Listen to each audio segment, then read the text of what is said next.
Hello everyone, welcome back to Platinum Gaming. I hope you are having a great start to the spring, and thank you for continuing to watch. Today, I'm going over all of the games that kept me entertained in March. I'll give you a brief description, share my thoughts, and show some gameplay. If that sounds interesting, please consider liking the video and subscribing. It really helps the channel grow. My main game this month was Dredge. Dredge is a fishing adventure with a hint of Lovecraftian horror, where you're exploring different islands, upgrading your ship, and slowly venturing further from the safety of the lighthouse. I love that it's a relaxing game, but there is always a lingering unease in the air, almost like you are being watched by an incomprehensible force beneath the ocean. It's also interesting that its scary elements are handled in a subtle and atmospheric way rather than being heavy or lore-driven. You feel this through the way your sanity starts to slip at night, the distorted and mutated sea creatures, and that constant sense that you're uncovering something you most definitely shouldn't. What I loved most about Dredge was its atmosphere and art style, as well as the progression with upgrading your ship. What also kept it so fun was the constant thrill of venturing out further each time. There's this really unique tension once night arrives, where every passing hour feels suspenseful, and making it back to harbor with a juicy haul is so rewarding.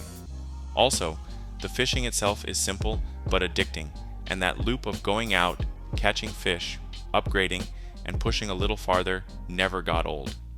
Even though this isn't a heavily narrative-driven game, I love the ending. It's a scene that really captures why the ocean can feel so unsettling. Not necessarily because of what we've seen, but because of its sheer vastness and the mystery of what might be out there. Dredge is a stellar indie. It has focused scope, a strong identity, and a gameplay loop that had me fully engaged without overstaying its welcome. The mix of relaxing fishing with underlying tension is unique, and I love that it commits fully to that tone without trying to be something bigger than it needs to be. Instead of being bloated, it is polished and intentional. The progression system, art direction, sound design, and pacing all work together to create a tight experience that respects your time. Although short, it is memorable, and I have a lot of respect for the developers for making something that is a simple concept, yet has an interesting twist and is full of personality at the same time. Everything from the quests, the characters, and the overall structure of the game was cohesive and a joy to experience. This game is full of memorable moments, like the creatures that force you to stay completely still to avoid them, and the corrupted fishing sequences that add a layer of tension and unpredictability. Moments like that really elevate the experience and contribute to its excellent atmosphere. This game had been sitting in my backlog for about a year, and I'm really glad I finally got around to it.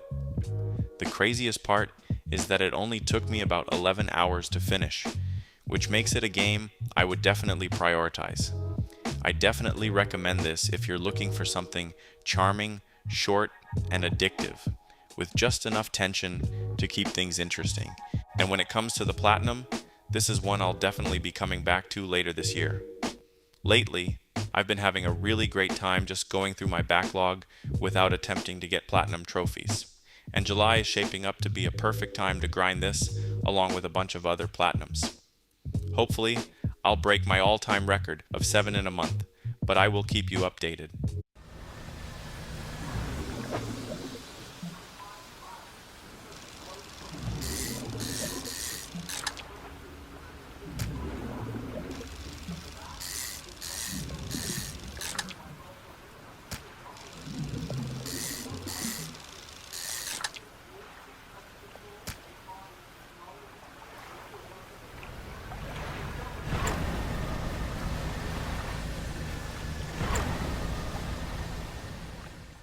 My side game this month was Doom Eternal, specifically going back to play both parts of the Ancient Gods DLC.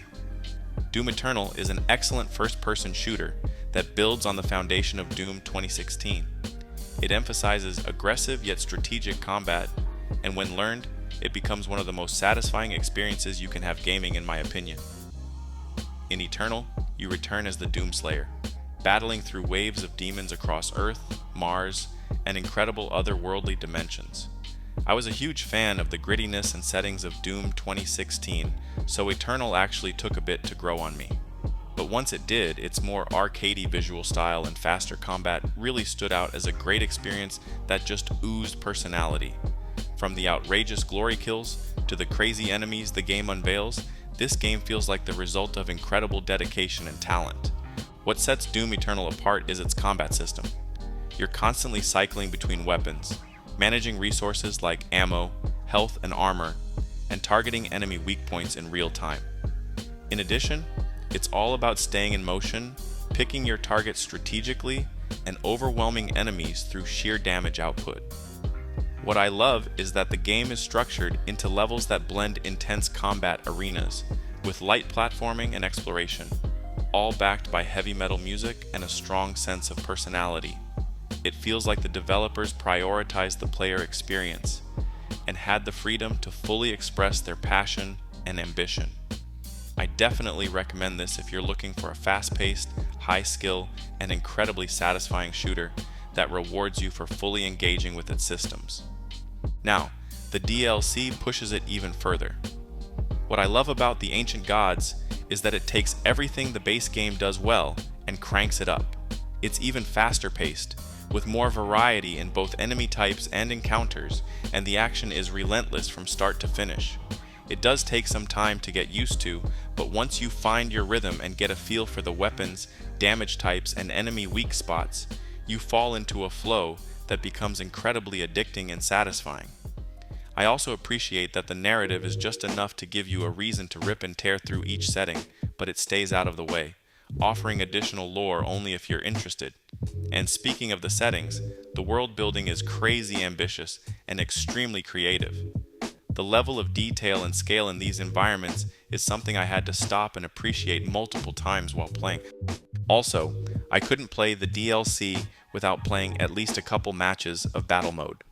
This multiplayer takes a different approach from traditional shooters by focusing on a 2 versus 1 setup, where one Slayer goes up against 2 player-controlled demons. I really like how intense and unique this asymmetrical experience feels, especially as the Slayer. Every match turns into a high-pressure mind game, and there is something special about facing an overwhelming horde or frantically trying to survive after your partner gets taken out. The progression system is fairly simple, but the skins and rewards are awesome, and like the rest of the game, exude personality while leaning into that arcadey feel, which fits even better in multiplayer. It's not as content heavy as other multiplayer games, lacking features like private lobbies and having a smaller player base, but it still delivers some really memorable and unique moments. When it comes to the Platinum, I remember playing Doom Eternal non-stop when it first came out, and then again when it received the free PS5 update. I had such a good time that I ended up getting the Platinum on PS5. Then, I went back, dusted off my PS4 save, and got the Platinum again. The only thing left was the DLC, and it's crazy to think I had been meaning to get to it for about 5 years. This was finally the month where I pushed through that initial learning curve of getting back into it, and I ended up having an amazing time.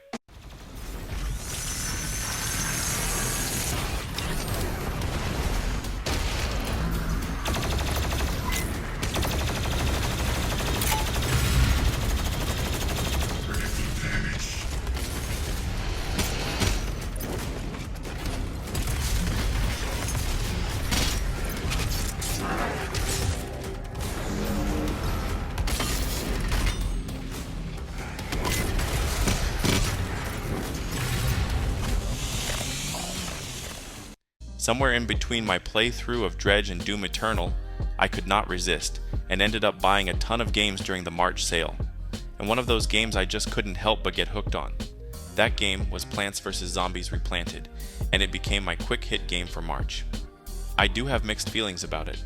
On one hand, it comes from Electronic Arts, and I haven't been a fan of how this franchise has been handled over the past decade, but at the same time, I had an amazing time with it. Plants vs. Zombies Replanted is a classic tower defense game where you place different types of plants to defend your home from waves of zombies. Every plant has a unique ability that helps you deal with the varied enemy types. What I love about this game is just how fun, addicting, and perfect it is for quick sessions. As a big fan of tower defense games, this is the kind of experience that is a ton of fun. No matter how short my session is, I know I'm going to have a good time and walk away feeling like I played a lot. Even though it's a remaster, everything looks clean and polished, and I'm honestly surprised by how well the gameplay still holds up. I definitely recommend this, even after all these years. If you're looking for something charming and addicting that you can enjoy in short bursts, this is a no-brainer. If you were around during that early mobile gaming era, you know exactly what I mean. This was one of those games from that era that just felt special. It had charm, personality, and gameplay that was not just fun, but helped make that era really memorable. Plants vs. Zombies was a huge part of my childhood, and I can't fully explain how much I loved and still love this game. So when I heard it was coming back with all its content in one place, I was really excited. Everything from the levels set across different times and locations, to the mini games and puzzles, to all the fun combinations you can use to defend, makes this game feel engaging and full of personality. I picked it up during the first sale, and even though I wasn't planning on starting another game, I just couldn't help myself. And when it comes to the Platinum, this is a must for me. I already know I'm going to enjoy every second of that journey. The trophy list so far has been a lot of fun, and getting a Platinum in a game I've been playing for over 16 years just feels right. This is going to stay in my rotation as a quick hit game for a while, and having that Platinum to work toward makes it even better.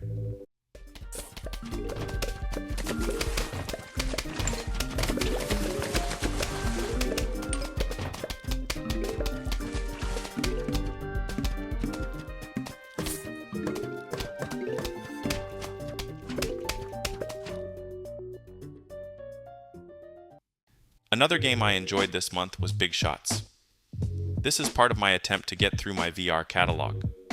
VR is a platform I enjoy a lot, but sometimes, after a long day, it can feel like a lot to set everything up and fully get into it.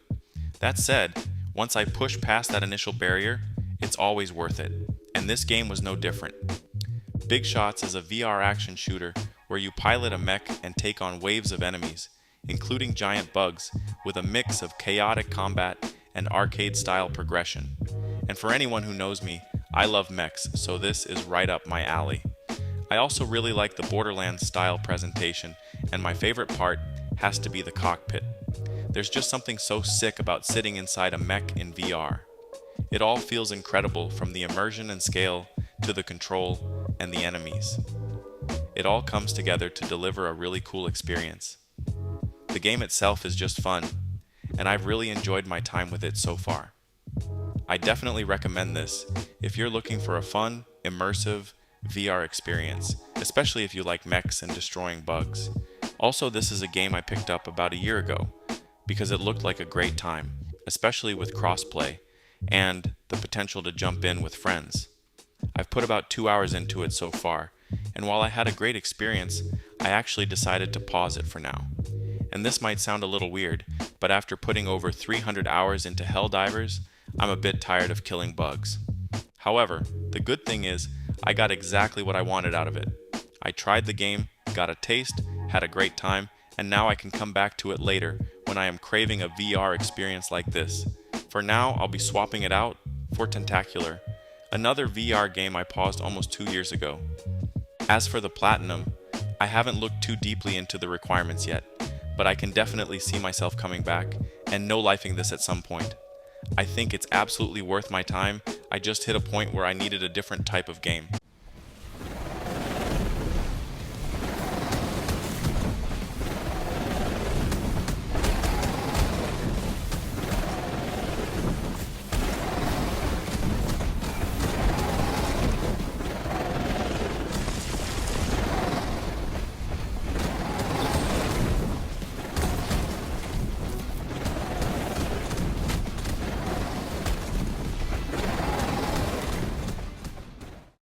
Lastly, I wanted to talk about my multiplayer and friend experiences this month, and I figured I'd switch things up a bit. Both Returnal and Helldivers 2 are still in my rotation, so instead of going over them again, I wanted to focus on some specific experiences I've had, If you want my full thoughts on either game, you can check out my previous videos here. Starting with Returnal, this is a game I strongly recommend revisiting in 2026. Since its release, it's received a few key additions that make it an even better experience today. The first is the ability to pause a cycle. With how punishing the game can be and how long it takes to build up a run, this was a much needed feature that makes the game way more approachable. The second is the Tower of Sisyphus, which basically takes everything great about the combat and lets you experience it on repeat. It's fast-paced, addictive, and something you know will be a fun session. The third and main thing I've been enjoying is the co-op. A friend of mine recently got into the game, and I have to say, going through Returnal with a friend completely changes the experience. If you're looking for a fast-paced and challenging multiplayer experience, this is one I definitely recommend, especially if you want to take on something punishing together.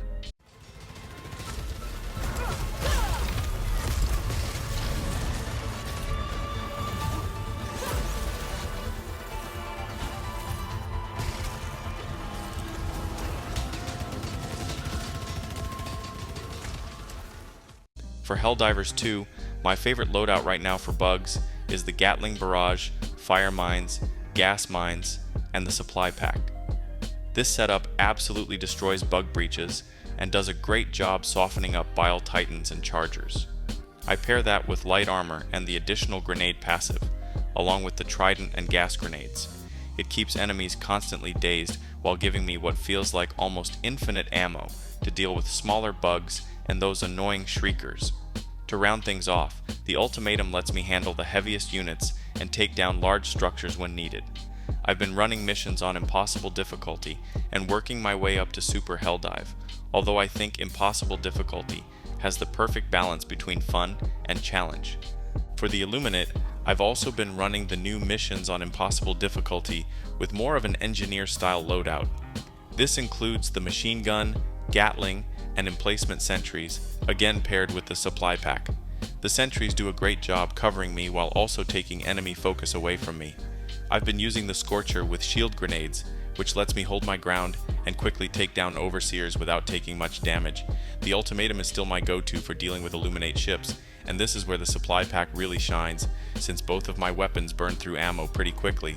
For armor, I stick with light, but switch to the Entrenched passive for the increased magazine capacity and faster reloads. These new missions get pretty crazy, and the new enemies and missions introduced have been really fun to experience. I purchased the Entrenched Division Warbond, but have not had a chance to unlock the items, so I'll probably have an update on that next month.